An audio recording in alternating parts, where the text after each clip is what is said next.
Hola Franco, ¿cómo estás? Hola Maya, ¿todo bien? Bueno, estamos acá en IDA, tenemos enfrente un repertorio de Magic Clicks que la verdad muchos yo nunca los había visto en mi vida. Todos tuvimos un Magic Click en nuestra casa y no todos sabemos su historia ni que fue un diseño argentino. ¿Qué es un Magic Click? Sería lo primero que tendríamos que responder, ¿no? Básicamente, hoy entendemos por Magic Click a un chispero eléctrico. El invento de Hugo Kogan. Hugo Kogan fue un diseñador industrial, uno de los padres de la disciplina en nuestro país, y que trabaja sobre este objeto que básicamente sirve para prender una llama, para prender una hornalla. ¿Cómo es un Magic Click? Porque digamos, es un tipo de objeto bastante raro, casi es una tipología en sí misma. El original de Kogan era como una barrita de más o menos unos 15 centímetros por 3 centímetros de espesor. Tenía una punta y algún botón con el cual uno apretaba y hacía la chispa, ¿no? Y de ahí el sonido del click, no del Magic Click. Ahora, las otras versiones que tenemos son todas muy diferentes. Tenemos unos más que es como una caja, otro que es más como una pistola, otro que es como una especie de pistola barra, no sé, pseudo futurista, geométrica, facetada. Otro que es una línea como más orgánica que se va fundiendo hasta la punta. Un diseño que de alguna manera inventa una tipología o inventa un tipo de producto, ¿no? En una época en la cual empezaban a nacer los electrodomésticos, ¿no? Es un objeto de lo que casi diríamos alto tránsito, tiene mucho desgaste, o sea, es un objeto que está en contacto con llama constantemente. Entonces, pensemos que este diseño es de finales de los 60.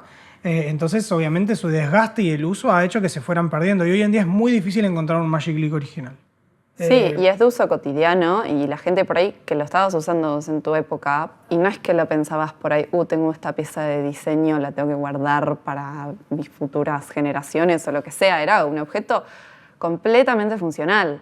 Por ende me parece como que eso tiene mucho que ver, ¿no? con el valor del diseño que pasa desapercibido, ¿no? Fue un producto masivo de gran éxito, pero que uno en el momento no se da cuenta y probablemente nos pase con objetos hoy en día. El industrial Ernesto Weiner, director en ese momento de la empresa Aurora, viaja en 1963 a Japón, en un momento en que Japón estaba en pleno auge de desarrollo tecnológico, y trae un dispositivo piezoeléctrico, que es un pequeño elemento que a partir de una carga sobre un mineral genera una chispa, ¿no? Encuentra este objeto y dice, con esto tengo que hacer algo, y se lo trae a la Argentina para empezar a probar dentro de su empresa qué cosas se podía hacer con eso. La potencia industrial o la innovación, ¿no? de la mirada de este industrial sumado a la habilidad técnica de Kogan como diseñador es lo que termina derivando en el Magic Click. Pero bueno, Kogan venía con una historia ya asociada al diseño. Sí, exacto. Es más, él pensaba y quería de repente estudiar Bellas Artes, pero decidió ir por una carrera que tenga salida laboral más rápida, entonces terminó yendo a arquitectura, en donde estudia 2 años en la Universidad Nacional de La Plata. Ahí es donde contesta un anuncio de Philips Argentina pidiendo estudiantes de arquitectura, y él medio como que sin mucha idea se mandó. En verdad era para los estudiantes de último año, él estaba en segundo año, se mandó y lo terminan contratando. Y ahí en Philips es en verdad donde conoce lo que es el diseño industrial y donde aprende a ser diseñador industrial en una empresa, una profesión que no existía, y eso le da muchísima experiencia para que después desde Aurora lo llamen y al año diseñe el Magic Click. Tal cual. Y de alguna manera a Kogan lo contratan justamente por esta capacidad que tenía de pensar fuera de la caja, ¿no? Entonces, esa mirada de Kogan, sumado a su claro gusto estético y su formación más artística, vinculada con esos intereses técnicos, es lo que le permite ser bastante innovador. Ya pensando en el Magic Click como tal, en su momento, la empresa Aurora proyectaba vender aproximadamente unos 5.000 productos, ¿no? Unos 5.000 Magic Clicks en ese momento. Y en realidad terminó siendo un boom de ventas, teniendo un pedido de unos 80.000 en los primeros 3 meses, lo cual termina siendo un furor. Este objeto no por nada cala tan hondo en la cultura de nuestro país y en nuestra cultura industrial, y de alguna manera se convierte como en el ícono, uno de los grandes iconos del diseño, probablemente solo rivalizando con la BKF o con esos objetos así tan como reconocidos del diseño argentino. Me parece que podemos pensar en el Magic Click y analizarlo un poco, porque si bien es un objeto que en apariencia es muy simple, si nos posicionamos en la época, ¿no? Finales de los 60, la manera de prender el fuego en la cocina era prendiendo un fósforo, ¿no? Que eran fuegos de cera, fósforo de cera que se partían, te quemaban los dedos, ¿no? Como, es una actividad muy cotidiana. O sea, es una de las cosas más primordiales del ser humano, que es comer y cocinar, venir a revolucionar el cómo encender un fuego, que es un signo de la construcción civilizatoria. O sea, el ser humano empieza a construir civilización con el lenguaje y con el encendido del fuego. Y durante mucho tiempo encender un fuego fue muy complicado hasta que aparecen algunos métodos de encendido. En el 1800 aparecen los fósforos, en el 1900 y algo aparecen los encendedores de butano y aparece recién ahí el Magic Click.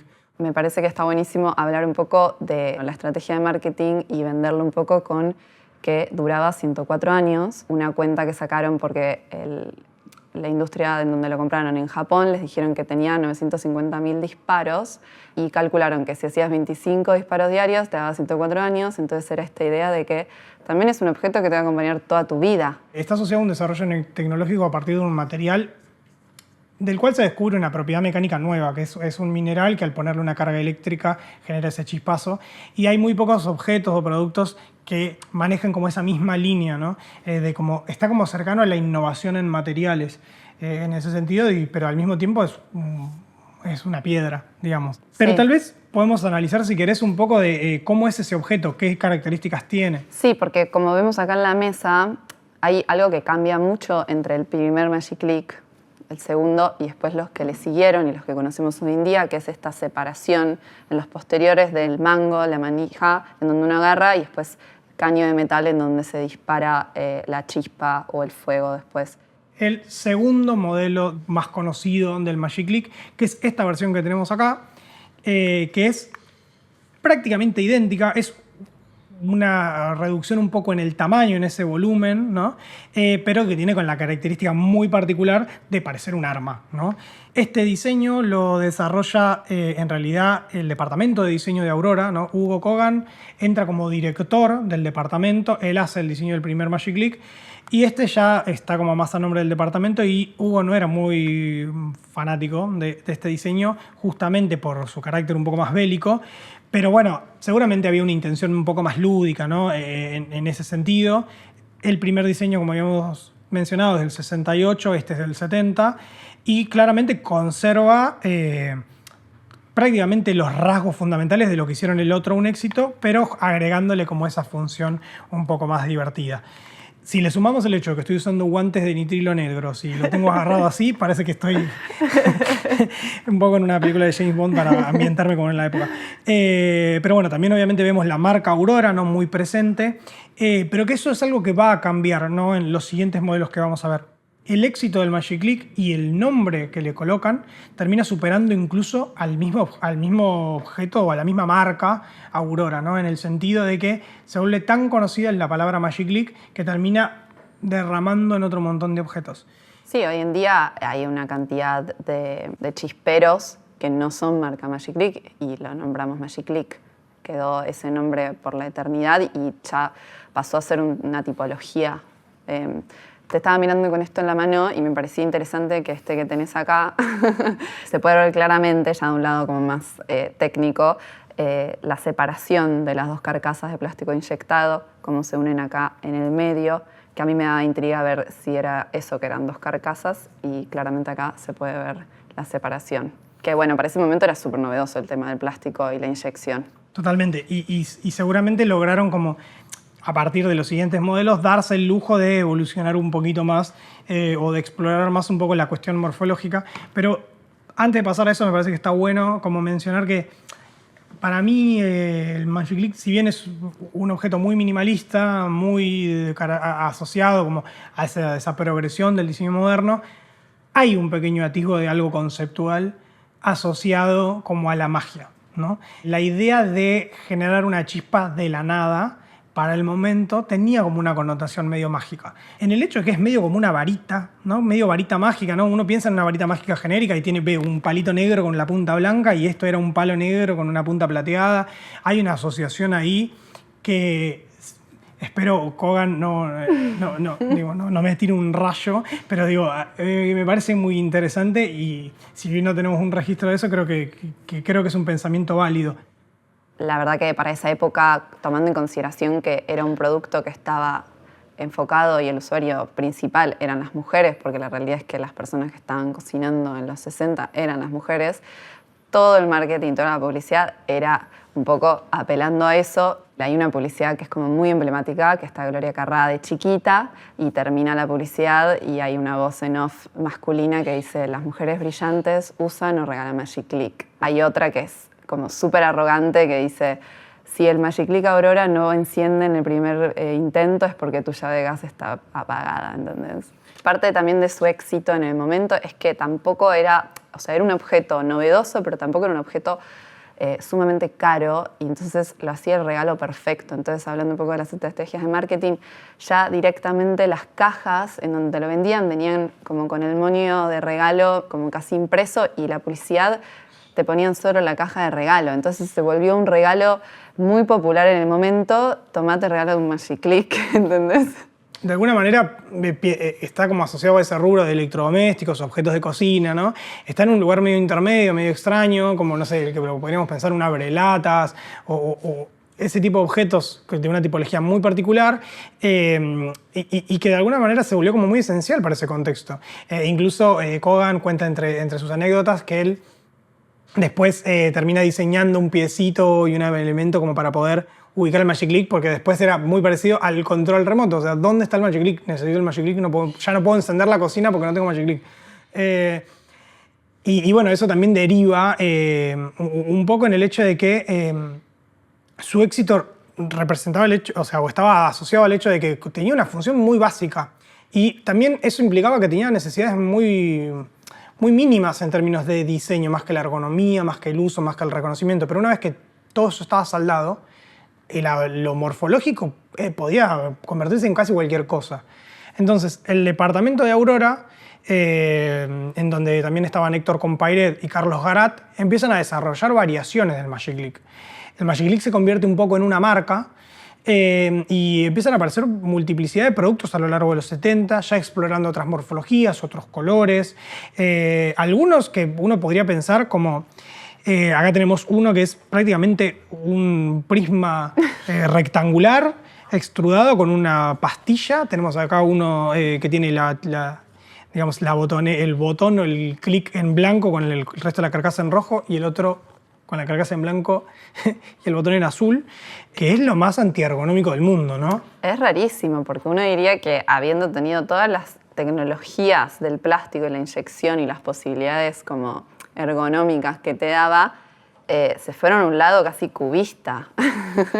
Tenía que ver con el hecho de encontrar una libertad en el poder hacer lo que quieras. O sea, imagínate que es un producto que en realidad no tiene otra limitación. Sí encuentran este desarrollo, que sí lo seguimos viendo hasta el día de hoy, que es separar la punta del chispero, ¿no?, del cuerpo, por este hecho de que la cocina sí quemaba la punta y sí podía como dañar el resto del cuerpo del Magic Click. Y eso sí es algo que se va repitiendo en estos otros modelos. Mismo el miedo por ahí al fuego, de tener como tan de cerca, claro. Necesitaron alejar un poco más el posicionamiento de la mano, que esté un poco más lejos, porque por ahí no todo el mundo se animaba a tener la mano tan cerca al fuego. Totalmente, o sea, probablemente el primer Magic Click, por la manera en la que uno lo toma, tenía los dedos seguramente muy cerca del fuego. Exacto. Y ya este segundo modelo tiene como una intención similar.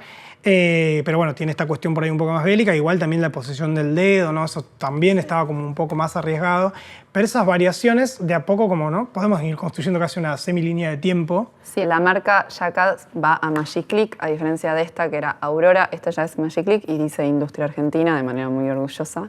Empieza como a jugar como con las geometrías y hay algunas que realmente parecen como más de ciencia ficción, como esta, que conserva cierta lógica de pistola también, pero que también igual ergonómicamente es extraña, ¿no? Digo, se ve que probablemente era para tomarla, ¿no?, con el pulgar y poder... dado vuelta. ¿No? Pero digamos, también es una posición rara, pero de alguna manera como iban explorando, ahora también el Aurora está al revés, entonces... Claro, el Aurora está al revés. Entonces, ¿cómo la usamos?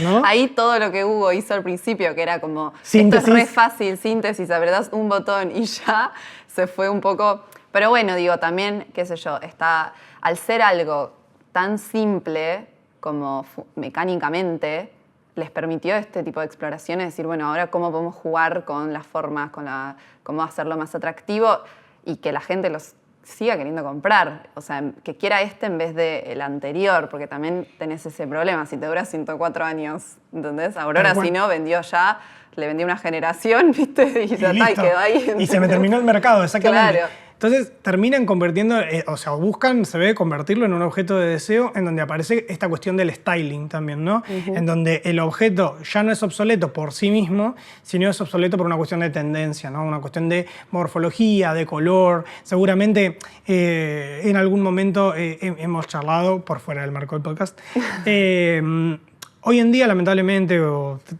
por ahí un poco más triste, ya no vemos tanto color en la cocina o en los electrodomésticos o en muchos de los objetos que manipulamos. Suelen ser blancos, negros, grises, metal y algunas líneas más vintage que podrán recuperar como el rojo o un celeste. Pero seguramente cuando miramos, como hacemos una exploración histórica, hay algunos colores que tuvieron como su época. El naranja fue uno de ellos, ¿no? Que aparece en un montón de productos de cocina.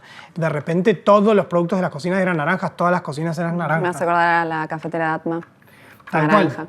Exacto, Atma que tenía como su cafetera color naranja, ¿no? Entonces son productos como que se instalan, ¿no? Acá tenemos varios rojos que probablemente tal vez estén inspirados un poco en parte del diseño italiano y como la tendencia que pasó por Noblex. Pensemos que todos los diseñadores se conocían. Entonces seguramente se iban influenciando entre ellos. Mirá que me agarré acá, qué increíble, como que tenía un botón gigante para poder apretar un poco como estos otros que vimos, pero bueno, digo, es como un poco desproporcionado el tamaño. Sí. Y al mismo tiempo, o sea, en realidad la fuerza que había que hacer con el Magic Click era considerable, o sea, por ahí con un dedo, entonces por ahí encuentran alguna problemática y le buscan una solución. Digo, tal vez algunas personas mayores quizás necesitaban mayor agarre o necesitaban poder ejercer más fuerza, entonces ejercen la fuerza con toda la palma y por ahí era una solución que atendía como a un usuario más específico. Entonces, digo, si bien el diseño de Hugo es el puntapié y es revolucionario y incorpora esta tecnología que trae Weiner, estos otros diseñadores también aportan a la construcción de la cultura un objeto que se masifica. Y hoy en día que tiene millones de variaciones, ¿no? Sí, y es más, hoy en día el Magic Click, yo lo pienso, y es de colores. O sea, digo, estos diseñadores que le siguieron fueron los que introdujeron todo el color. Sí, y por suerte acá en la Fundación tenemos en algunos casos, podemos conservar parte del packaging y de parte de la comunicación de estos objetos, que también es muy interesante, y que donde se plasman un poco también estos eslogans, ¿no? Que se iban armando, ¿no? Este era como el clásico, ¿no? Sin pila, sin cable, sin piedra, ¿no? Que es como súper interesante, digamos. Sí, sí, es magia. Es magia. Es magia. Básicamente magia. La figura de Hugo Kogan, más allá del Magic Click, es como trascendental para la historia del diseño argentino. Él un poco incluso ya resentía el hecho de que siempre lo recuerden a través del Magic Click, así que yo creo que amerita que le hagamos un poco de honor y hablemos un poco de él en general. Hugo era más que un diseñador, era un promotor de la disciplina de diseño, era docente, era conferencista. Mi primera conferencia de diseño fue con Hugo Kogan en 2011. Wow.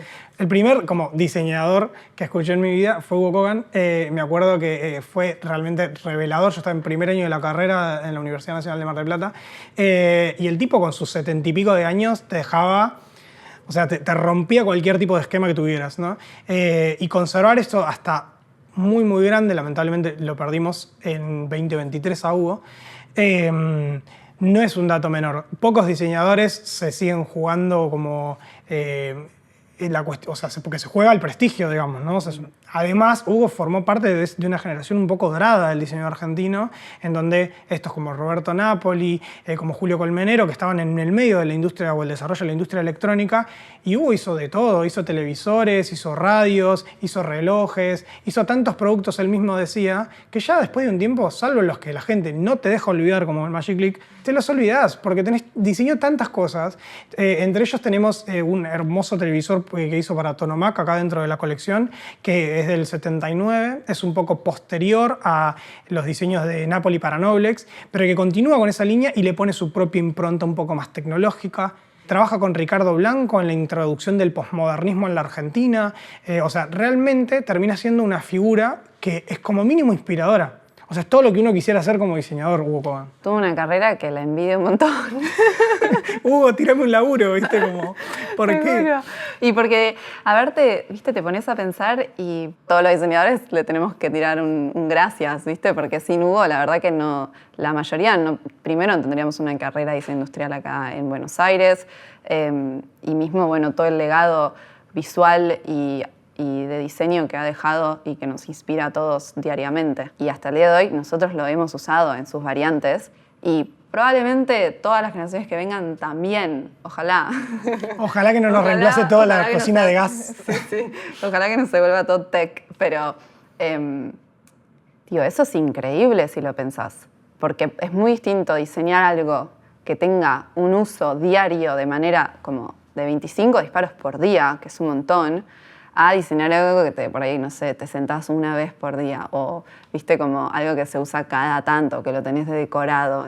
Y me parece reconservador el cálculo. O sea, no sé cómo habrán hecho para decir que usabas 25 disparos. Tal vez la gente realmente cocinaba muchísimo y tenía que disparar. Pero igual, 25 disparos, o sea, para mí me dan más de 104 años. Había una abuela en Salta que cumplió 105 años y en Crónica TV le pusieron: bravo, Emilia, superaste al Magic Click. Mágico.